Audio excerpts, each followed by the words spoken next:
შეხვედრამ აქტიურ რეჟიმში ჩაიარა. საუბარი შეეხო სხვადასხვა სამართლებრივ საკითხებს, რაც ადგილობრივ მოსახლეობას აწუხებს. ამ შეხვედრის ფარგლებში ჩვენი მხრიდან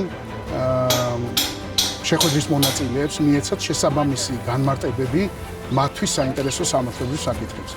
დღეს შედგა შეხვედრა პროკურატურასთან მოსახლეობას შორის. ჩვენ ვისაუბრეთ ჩვენთვის საჭირო საკითხებზე. მივიღეთ ჩვენ ყველა კითხვაზე ამომწურავი პასუხი.